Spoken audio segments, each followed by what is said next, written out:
This is TWiT. Tech Break is brought to you by our friends at IT Pro TV, now called ACI Learning. IT Pro's new Cyber Skills is a training tool for all members of your organization. Get cybersecurity awareness training for non-IT professionals and secure your business on all fronts. TWiT listeners can receive up to 65% off an IT Pro Enterprise Solution plan. The discount is based on the size of your team when you fill out their form. Secure your business. Visit go.acilearning.com/twit today. The case that I put my phone into is the FineWoven case made by Apple. Now, this is the forest green FineWoven case, and there have been a number of stories and complaints and conversations about this new FineWoven case. I will say this first and foremost. I have not run any sort of abrasive material, heavy metals, light metals, chalk. I've not done anything to this case to test its durability. And so mine still looks quite lovely. However, a number of online folks have sort of put this case to the test and have determined that it is a case that will leave marks that you may not want to have on your device. So there was a great iFixit blog where they talked about Apple's FineWoven case. They actually did a full teardown of it. They showed the materials. And if you take your fingernail and you run it across the FineWoven threads on this case, from the visibility, from the sort of view of your eye, it looks as if you're leaving a scratch on the case. What is happening at a much more magnified level is that each of the threads that make up the fine weave of this case is actually multiple threads of material. And so when you run your fingernail across it, what's happening is those bundled fibers are being rearranged.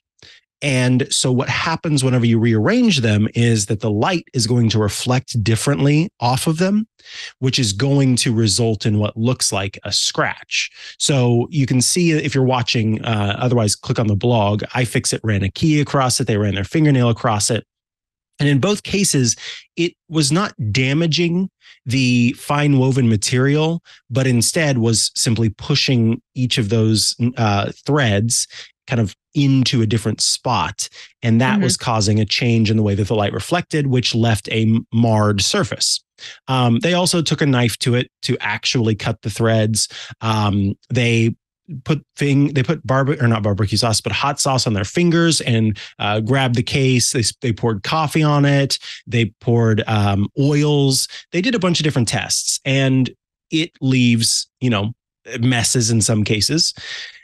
But if I were to pick up a leather case from Apple right now and run my fingernail across it, or pick up a leather case from Apple and run a key across it, or pick up a leather case from Apple and rub it down with hot sauce, I think first and foremost, the hot sauce would be worse in that case because it would soak into the fabric or into the leather and would probably stay with it for a long time and stain it. The key is going to leave a scratch on it. The fingernail is going to leave a scratch on it. So there's a certain aspect of this case complaint that bugs me, and it is the idea that it is any worse than what we've had already.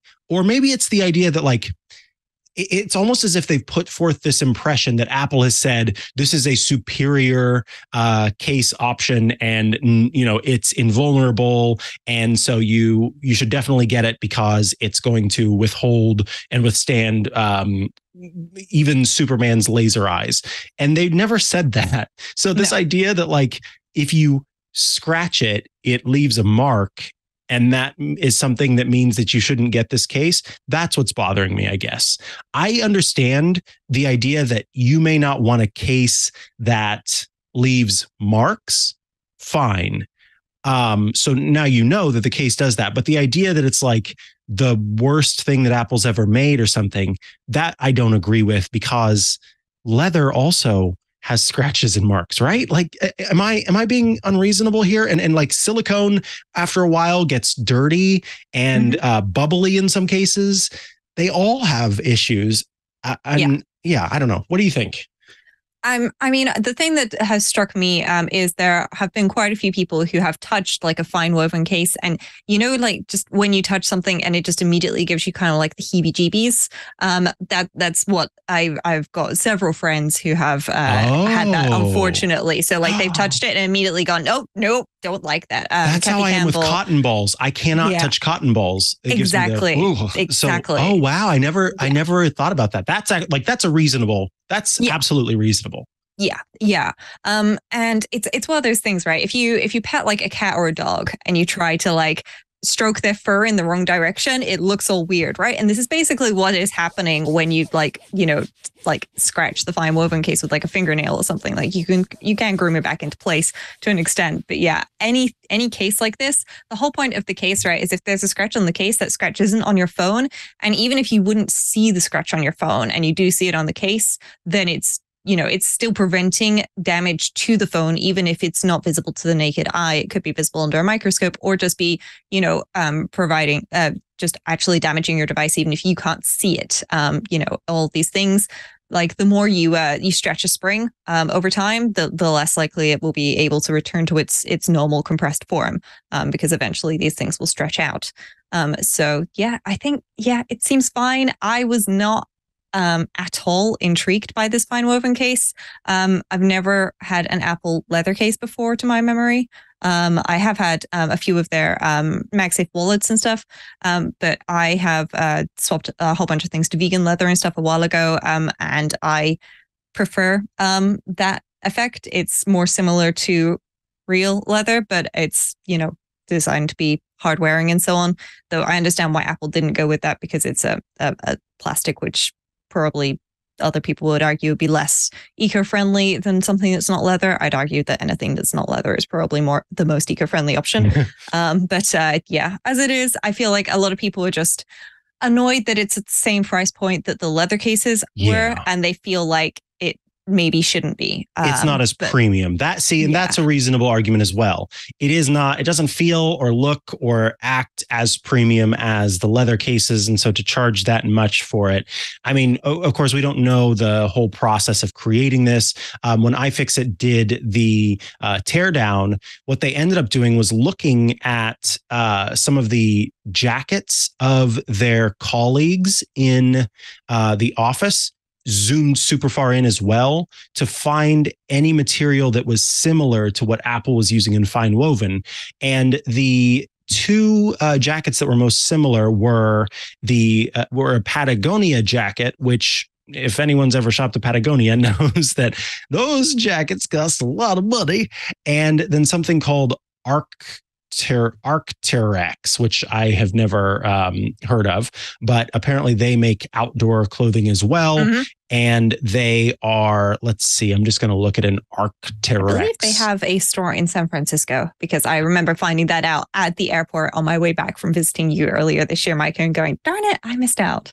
Yeah, anywhere from like $250 to $1,000 for an Arc'teryx jacket. So, this is a relatively expensive material, and that could be part of that. Of course, Apple is always making a whole heck of a lot of money on its accessories. I think the most reasonable complaint that I did see came from Chance Miller of 9to5Mac, who, in his kind of takedown of the Apple FineWoven, where most of it was just stuff that I thought, I'm sorry, but I don't agree. What was a reasonable complaint was the fact that the cutout on the bottom did not support charging of some of the USB-C cables that he used because the cutout wasn't big enough for some of those USB-C cables. And these are like common brands like Nomad, which makes incredible Kevlar cables. In comparison, I did buy the new $29 240 watt USB-C charging cable from Apple, and it is quite literally a perfect fit. So Apple, of course, is going to model its charging port space off of its own cables, but I think they could have, sort of averaged, right? They could have looked a little bit more at what was out there and maybe what their telemetry shows that people use and made that spot a little bit bigger to work with more. So I think for Chance Miller, not going to end up rocking this case because it doesn't look great. And then unfortunately, at an Apple store, Apple had some FineWoven cases on the display that were marked and marred and, looked terrible because people had been, using them, but also checking if it would scratch. And so the display was showing just what could happen to the case. Now, I don't know. I may not end up with this case in the end, but for now, I'm keeping it because it. Well, I bought it and I've been using it, and it is protecting my phone. But I will say the one thing I miss is that on my iPhone 14 Pro Max, I had Apple's clear case, and what I love about Apple's clear case is that the bottom is just completely cut out. There is no protection at the bottom, except around the outside edges. And what's great about that is not only is the USB, or well, in this case, the Lightning port completely open and available, but it also means that swiping from the bottom, which is the interaction that you do every single time, is completely unhindered. So I may be going for that case in the end, because I like to have that open spot at the bottom. Either that, or I might get my Dremel and an X-Acto knife and go to town on this case I have already. Yeah, Stephen Hackett at 512 Pixels also noticed that, at least on his case, the USB-C port cutout in the FineWoven case is actually slightly off center. So you can actually see like part of the screw on one of the sides. And so, yeah, that is probably not helping with folks who might be having difficulties plugging their phone cables into their iPhones.